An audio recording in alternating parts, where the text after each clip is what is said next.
안녕하세요. 원피스 도서관 원도입니다. 원피스 1136화에서 정말 충격적인 이야기가 공개되었습니다.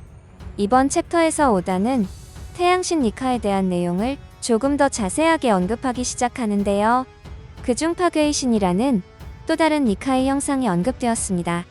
우리가 알고 있는 고무고무 열매와 태양신 니카에 대한 개념을 바꿔야 할지도 모른다는 것입니다. 해방의 신의 반대 개념인 파괴의 신에 대한 개념이 등장한 것입니다. 오다가 추구하는 태양신은 가장 자유롭고 가장 낮은 곳에서 피어오르는 것을 생각했다는 것입니다. 그래서 첫 등장에서도 회방의 전사라는 이명을 사용했죠. 그렇다면 이번 화에서 오다는 우리에게 어떤 이야기를 하려고 하는 것인지 알아보겠습니다. 일단 니카와 태양신의 개념에 접근하기 위해서는 악마의 열매 각성이라는 개념에 대해서 알고 있어야 합니다. 그렇기 때문에 오다는 루피에게 엘바프의 전설의 악마의 열매를 먹었다고 해야 했습니다. 루피 역시 고무고무 열매의 각성의 힘으로 기어 핍스를 사용했고 이것이 니카가 되게 했죠. 그렇다면 우리는 크게 세 가지 의문점이 생기게 됩니다. 악마의 열매의 각성은 신의 힘인 것일까요? 루피가 니카가 되던 시절을 자세히 생각해보면 루피가 죽으면서 니카라는 신이 깨어나는 듯한 묘사로 인해 작중에서 계속 언급되던 악마는 사실 신이며 악마의 열매 각성은 단순한 능력의 강화가 아니라 각자가 지닌 신의 힘을 깨우치는 것이 아닐까 하는 이야기들이 있었죠. 쉽게 말해 악마의 열매가 아니라 신의 열매가 아니냐는 것이고, 하지만 그럼 왜 악마의 열매도 아닌데 루피가 물에 뜨지 않는 맥주병인지 설명이 안 된다는 반론 역시 있었습니다. 악마의 열매가 신의 열매인데 바다의 저주를 받을 이유가 없다는 것이죠. 그리고 악마의 열매는 신이 남겨놓은 물건일지도 모른다는 건데요. 악마의 열매의 설정을 자세히 생각해보면 충분히 의심의 여지가 있죠. 악마의 열매는 태양신을 포함한 수많은 신들이 자신의 힘을 담아서 남긴 것이라는 논리입니다. 이미 샨도라 전설에서 태양의 신 이외에 다른 신들도 존재한다는 것이 암시되었기 때문에 충분히 생각해볼 만하죠. 그리고 세 번째는 악마의 열매는 신을 담기 위한 물건이라는 내용입니다. 본래 악마의 열매는 신의 모습을 담고 싶어한 인공물이라는 가설인데, 신의 힘이 깃들었으나 인간이나 동물이 복용하면 신의 힘 중 극히 미약한 부분만이 열화되어 발화된다는 내용인데요. 이 중에는 진짜 신의 힘에 근접하게 발화된 열매는 고무고무 열매를 먹은 루피뿐이라는 가설입니다. 이 가설대로면 모든 악마의 열매는 루피의 고무고무 열매처럼 각자 자신들이 해당하는 신의 모습이 될 수도 있다는 것입니다. 그리고 만약 악마의 열매와 신의 개념이 묶인다면 니카는 태양신이 아니라는 의심이 가능해지죠. 오로성의 말을 해석해보면 해방의 전사가 태양신 니카라 불리게 되었다고 언급하였고, 이것을 해석해보면 신의 호칭적인 의미로 생겨난 이름임을 짐작할 수 있게 해주죠. 과거 사람들을 고통에서 해방시켜준 해방의 전사가 사람들 사이에서 신으로 숭배받으며 태양의 신 니카라 불리게 되었다는 걸 알 수 있죠. 실제로 루피가 각성한 원피스 1044화의 제목은 태양의 신이나 니카가 아니라 해방의 전사이며, 이는 태양의 신 니카라는 사람들이 붙여준 이름보다도 해방의 전사라는 니카로 숭배받게 된 인물에게 붙여진 이명 쪽이 훨씬 중점으로 부각되었다는 것을 알 수 있습니다. 또한 흔히들 누군가를 동경하거나 숭배를 할 때 숭배의 대상을 태양 또는 빛에 대입하여 받는 풍습이 있었다고 볼 수 있습니다. 니카 역시 그들에게 동경의 의미에서 시작된 명칭이 굳어진 것일 수도 있다는 것입니다. 니카가 그 당시 사람들로부터 신이라 불릴 경우 아주 중요한 요소가 생기죠.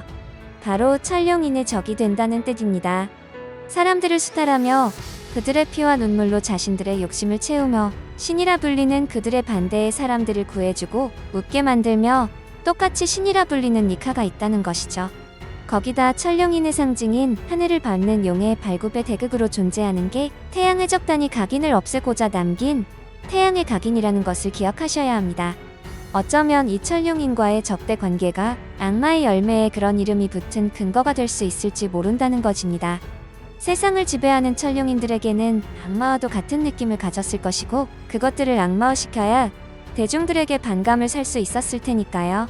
니카가 신으로 인정받게 된다면 천룡인이라는 현존하는 신으로 대접받는 존재들은 부정당하는 것이 됩니다. 대립하는 종교의 신을 부정하기 위해 자기 종교의 영웅적 존재가 신으로 등극하는 경우도 현실에서 존재하죠. 그리고 종교의 신 문제로 전쟁까지도 계속되고 있는 것처럼요. 게다가 태양의 신이라는 이름이 루피의 반대 진영 마지막 빌런으로 추정되는 검은 수염의 능력인 어둠 열매와 대비된다는 것인데요.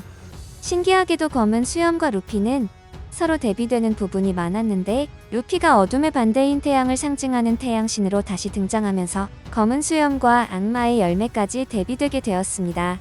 그리고 재밌는 건 샹크스와 오로성의 관계입니다.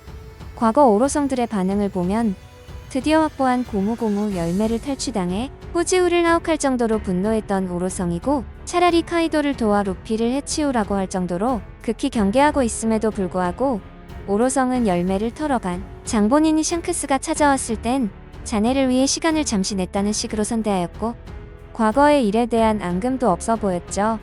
하지만 최근 엘바프에 등장한 후드를 둘러쓴 샹크스 외형의 남자가 레벨리에서 오로성 앞에 등장했던 샹크스였다면 위 내용들은 충분히 이해가 됩니다. 하지만 우리는 이번 엘바프에서 샹크스 외형의 남자가 등장하기 전까지는 레벨리에서 오로성을 독대했던 남자가 샹크스라고 생각하는 게 당연했으니까요. 또한 샹크스는 항해적에 대해 말할 것이 있다고 했는데 여러 가능성이 있지만 루피가 그중 유력한 후보인 것도 사실입니다. 왜냐하면 루피는 세계 정부와 오로성들이 가장 경계하고 민감하게 반응했던 태양신 니카니까요. 만약 샹크스가 루피에 관한 이야기를 하였다면 니카 열매에 대한 이야기를 했을 수도 있다는 것이죠. 일단 오로성이 루피를 제거하고자 한다는 것은 변한 게 없고 내부 독백을 통해 정말로 루피에게 우호적임이 확정된 샹크스와 어떤 대화를 주고받았는지도 풀려야 할 미스테리죠. 그리고 엘바프의 사람들의 입장에서 태양신에 접근해보면 그들은 니카를 중심으로 서로 다른 이상을 가지고 있고 로키가 먹은 악마의 열매는 사람들이 그를 폭력적이고 장난꾸러기라고 믿기 때문에 니카의 또 다른 버전이라고 믿고 있다는 것입니다. 하지만 많은 사람들에게 니카의 이미지는 해방자입니다. 이무와 같은 천령인들에게 니카는 파괴자입니다. 해적이 악으로 여겨지고 해군이 선으로 여겨지는 것처럼 이것 역시 관점에 따라 다르다는 것이죠. 이번 원피스 1136화를 통해서 우리는 태양신과 로키 자신에 대한 더 많은 정보를 얻을 수 있었고 가장 큰 사실은 태양신 니카에 대한 두 가지 해석이 있다는 것입니다. 해방자와 파괴자, 오다가 이것은 세상이 큰 변화에 직면할 때 나타난다고 하였습니다. 이번 챕터에서 신이 기사단은 로키를 직접 포섭하기 위해 등장했고 이것은 그들이 로키의 능력과 강함을 충분히 인정하고 있다는 것을 보여줍니다.